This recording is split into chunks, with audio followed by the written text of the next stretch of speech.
أعوذ بالله من الشيطان الرجيم بسم الله الرحمن الرحيم لإيلاف قريش إيلافهم رحلة الشتاء والصيف فليعبدوا رب هذا البيت الذي أطعمهم من جوع وآمنهم من خوف۔ اللہ کے نام سے شروع کرتا ہوں جو بڑا مہربان نہایت رحم والا ہے۔ اس لیے کہ قریش کو مانوس کر دیا، ان کو جاڑے اور گرمی کے سفر سے مانوس کرنے کے باعث ان کو اس گھر کے مالک کی عبادت کرنی چاہیے جس نے ان کو بھوک میں کھلایا اور ان کو خوف سے امن دیا۔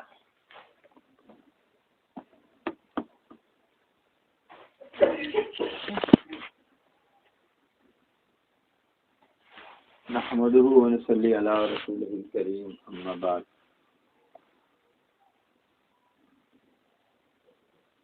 اس سورہ میں رب تعالی نے قریش کی عظمت، رفت اور ان کے مقام کو، اور رب تعالی نے جو ان کو انعامات بخشے ان کا ذکر کیا۔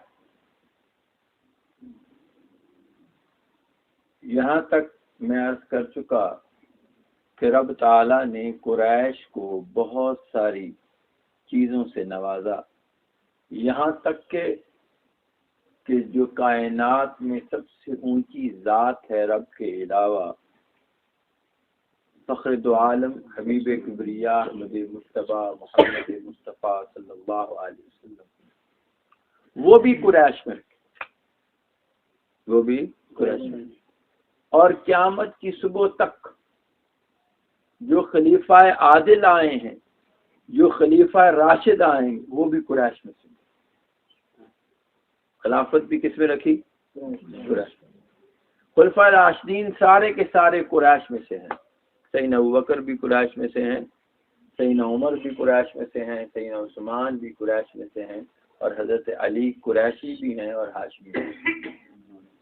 تو میں یہ عرض کرا، اور اس کے بعد سیدنا معاویہ رضی اللہ عنہ بھی قریشی ہیں۔ تو میں عرض کرا کہ حضرت عمر بن عبدالعزیز بھی قریشی ہیں، جو بھی خلیفہ آج ہے، اور قیامت کے قریب جس نے ساری دنیا کو عدل سے بھر دینا ہے، حضرت امام مہدی سلام اللہ علیہ، وہ بھی قریشی ہوں، ہاشمی بھی ہوں گے۔ تو میں یہ عرض کرا کہ بھئی یہ رب تعالیٰ نے قریش کو فضیلت بخشی، اور یہاں تک کہ ان کو اپنے گھر کی حفاظت کے لیے مامور کر لیا، اور ان کی فضیلت کے لیے یہ سورت اتاری۔ اس پر بہت ساری باتیں میں آپ کو نظر کر چکا۔ رب تعالیٰ نے جو انعامات کا تذکرہ کیا، وہ سب سے پہلے یہ کیا کہ بھائی تمہارے پاس مکہ میں زمین ایسی نہیں ہے کہ تمہیں کچھ کھانے کو دے سکے، تمہاری روزی کا بندوبست کر سکے، تو ہم نے تمہیں تجارت کا سبق سکھایا۔ کس کا؟ تجارت کا سبق سکھایا، اور تجارت کے لیے ہم نے دو موسم، دو سفر تمہیں دے دیے، ایک تم گرمی میں کرو، ایک تم سردی میں کرو۔ یہ ہم نے تمہیں مانوس کر دیا، ورنہ سفر تو بہت تکلیف دہ ہے، اور اس زمانے آج کتنی سہولتیں ہو گئی ہیں، پھر بھی سفر ہے۔ کتنی سہولتیں، اس زمانے میں سہولتیں تھی نہیں، وہی اونٹ تھے، وہی بیل گاڑیاں تھی، وہی سب کچھ۔ تو ان کو کہا کہ ہم نے سفر کے لیے تمہاری طبیعتوں کو مانوس کر دیا، الفت والا کر دیا، کہ سفر تم چاہت سے کرو گے، محبت سے کرو گے، لگن سے بڑے سے بڑا کام ہو جاتا۔ اس لیے ہم نے تمہارے دلوں میں ان کو مانوس کر دیا کہ تم دو سفر کرو۔ سردیوں میں تمہارے موسم کی طبیعت بھی بدل جائے کہ سردیوں میں تم گرم موسم میں گرم علاقے کی طرف، اور گرمیوں میں ٹھنڈے علاقے کی طرف، یعنی ایک تم شام میں جاؤ اور ایک تم یمن میں جاؤ، ایک تم یمن میں، اس میں تفصیل عرض کر چکا ساری۔ تو اس کے بعد اللہ پاک نے جب اتنا کچھ ان کو نواز دیا، اتنا کچھ ان کو دے دیا، تو جب بندے کو کچھ ملتا ہے تو آکڑ تو آ جاتی ہے، آتی ہے نہیں؟ آکڑ آ جاتی ہے نا، اتنا کچھ وہ اپنے آپ کو سمجھ لگے بھائی رب نے ابرہہ سے ہمیں کیسے بچایا کہ بھی اس کا بھوسا بنا کے رکھ دیا، اس کا بھوسا بنا کے، اور ہمیں سفر، ہم جہاں جاتے ہیں لوگ ہمارے چومتے ہو اینا لی پرندے اترے، ان کے فرض، یعنی ہمیں کوئی روکتا نہیں ہے، تو اس طرح کیا ہو جاتی ہے، آکڑ آ جاتی ہے، طبیعت میں آ جاتا ہے، اس میں کوئی شبہ نہیں۔ اس لیے میرے مرشد فرمایا کرتے تھے کہ بھائی علم پڑھے اور اس میں تکبر نہ آئے، یہ ہو نہیں سکتا۔ علم پڑھے اور اس میں تکبر نہ آئے، یہ ہو نہیں سکتا۔ اور کوئی فن سیکھ لے تو 4 کتابیں فن کی ڈاکٹر جی، اس میں اتنا تکبر آ جاتا، یہ تو علم ہے، یہ تو علم ہے۔ تو بھائی یہ ہو نہیں سکتا کہ جو علم پڑھے اور علم پڑھ لے اور اس میں تکبر نہ آئے، تو بھائی جو تکبر سے بچ جائے گا وہ علم سے فائدہ پا جائے گا، وہ علم سے فائدہ پا جائے گا۔ تو اس لیے حضور اکرم صلی اللہ علیہ وسلم نے کبھی کیلا علم نہیں مانگا، حدیث میں کبھی کیلا علم نہیں مانگا۔ تو جب بھی کہا گا اللہم انی اسألک علم نافع علم، نافع علم کون سا ہے؟ جو فائدہ ہی دے، جو اس کے ذر ہیں وہ نہ دے، جو اس کی نقصان دہ چیزیں ہیں وہ مجھے نہ ملے، جو اس کا فائدہ وہ مجھے حاصل، وہ مجھے حاصل ہو۔ تو اس لیے بھائی میں عرض نہیں کر رہا کہ بھائی یہ آ جاتا ہے۔ اب قریش میں یہ خرابی آ گئی تھی قومیت کی کہ ہم سب سے بڑے، ہم جیسا کوئی نہیں، اور یہ چیز پیدا ہو چکی تھی۔ اس کی اصلاح کے لیے رب نے کیا کہا، فَلْيَعْبُدُوا رَبَّ هَٰذَا الْبَيْتِ، کہ بھائی ہم نے تمہیں اتنے سارے انعامات دیے ہیں اور تم بجائے سدھرنے کے خراب ہو رہے ہو، اس کا واحد حل کیا ہے، فَلْيَعْبُدُوا رَبَّ هَٰذَا الْبَيْتِ۔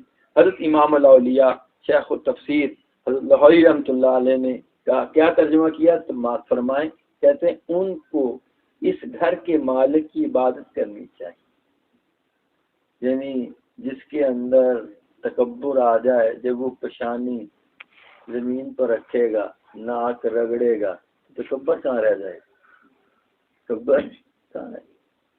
تو اس کا حل بتایا، اس کا حل بتایا کہ بھائی جو میری عبادت کرتے ہیں، عبادت کریں گے، اس سے کیا ہوگا، تکبر میں کمی آئے۔ جب ان میں جو قومیت آ گئی ہے کہ ہم قریش ہیں، ہم جیسا کوئی نہیں، تو جب سب مل جل کر کھڑے ہوں گے تو یہ قومیت کی جراثیم ختم ہو گئے۔ اس لیے اقبال نے کہا ایک ہی صف میں کھڑے ہو گئے محمود آیا، اس لیے کہا کہ کہاں بادشاہ اور کہاں غلام، کہاں بادشاہ اور کہاں غلام۔ تو بھائی یہ چیز جو ہے تکبر کو ختم کرتی ہے۔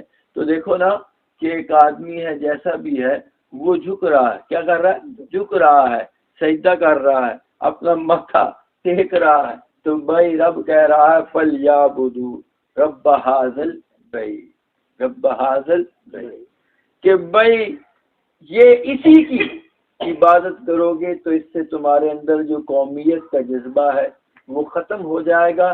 جو قریش میں یہ بڑھتا چلا جا رہا تھا، اس کا حل رب تعالیٰ نے یہ بتایا کہ فَلْيَعْبُدُوا رَبَّ هَٰذَا الْبَيْتِ، بس اس کا تم نے خیال نہیں رکھنا، اس کی عبادت بھی کرنی، اس کی عبادت بھی کرنی ہے۔ تو بھائی ایک چیز اس میں جو سب سے زیادہ توجہ طلب ہے وہ یہ ہے کہ رکھوالا یہ نہ سمجھے کہ مجھے اس کی عبادت نہیں کرنی، رکھوالا یہ نہ سمجھے۔ آپ چلے جائیں، جتنے رکھوالے ہوتے ہیں وہ قریب نہیں ہوتے عبادت۔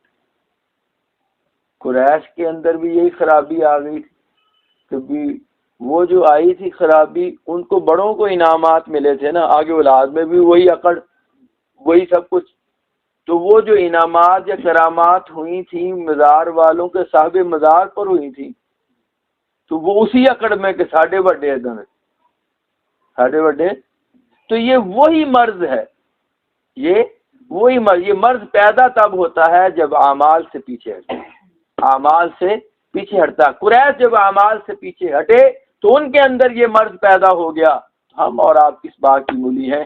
جو شخص اعمال سے پیچھے ہوتا چلا جائے گا وہ اس مرض میں مبتلا ہوتا چلا جائے گا، اس مرض میں مبتلا ہوتا چلا جائے گا۔ اس مرض سے بچنے کا واحد حل یہ ہے کہ اعمال کی، یہ نہیں کہ بھائی لوگ آ رہے ہیں ان کی خاطر تواضع تو کر رہا ہے، خدمت تو کر رہا ہے اور خود نہیں کر رہا۔ تو قیاس بھی یہ کر رہے تھے کہ جو لوگ آتے تھے ان کا پانی شانی سب کچھ پورا کرتے تھے، خود عبادت نہیں کرتے تھے، خود عبادت نہیں کرتے تھے۔ تو اسی طرح بنانے والوں نے یہ محاورہ بھی بنا ڈالا، چراغ تھلے اندھیرا۔